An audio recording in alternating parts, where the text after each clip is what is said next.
Our first trip out with the coupe ended a little bit prematurely due to a leaking radiator hose, but we were still able to get some valuable seat time and run a 1418 at about 98 miles an hour. Since then, we've replaced all of the coolant hoses, added a Pertronix ignition box for two-step functionality, had a moderate level of success with the red car at Cincy Street Nights, and begrudgingly, we now have a name for the coupe. You have a name for Mom's race car yet? I was thinking about it. I was thinking the Ebony Tortoise because it's dark and slow. Because of time constraints, we had to temporarily mount the two-step button on the shifter itself, which adds a little bit to the learning curve. So we did a little bit of in-car practice and did a few launches in the yard before heading off to the track. We were lucky to have some beautiful weather, and the Ebony Tortoise made a much better showing than the first time out. We started with the two-step around 3,500, and that got the 60 foots down to about 1.9. We made several passes with those settings, and then we tried raising it to 4,000, which was in the wrong direction, caused a lot of excessive tire spin. We also tried a 3,200, which caused the engine to bog a little bit, so we ended back at 3,500.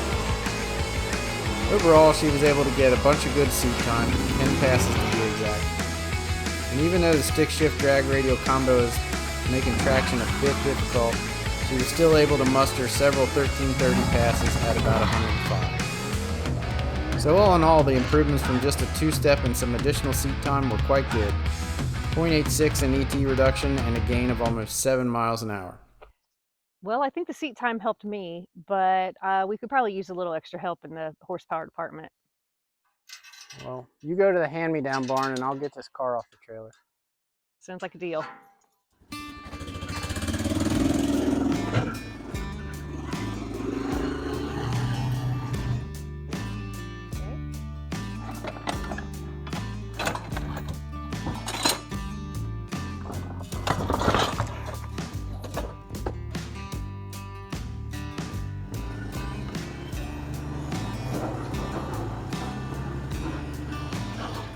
Is that going to be your helmet?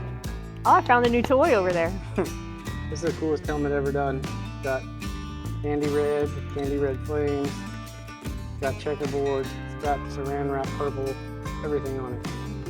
My buddy Benny did that back in 2001, so it might be not SFI approved anymore, but it's cool to look at. Oh, I found this Chinese air gap manifold. Well, that thing's still brand new. Yeah, it'll look good in there too. I found most of a header system here. I have no idea where the other half of it is. You may need a tetanus shot before you try to look for it over there. Cross member.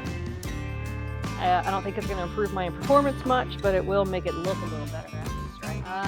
I've got some extra little pieces and parts here to hook up my headers. And last but not least, I found myself a nice little 410 gear over there.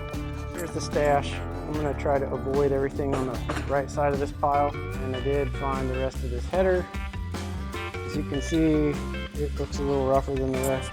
Okay, I've got 2 weeks to be able to get all of these parts on this car and get back to the track. So like and subscribe to follow us on our journey to the 12. Thanks for watching.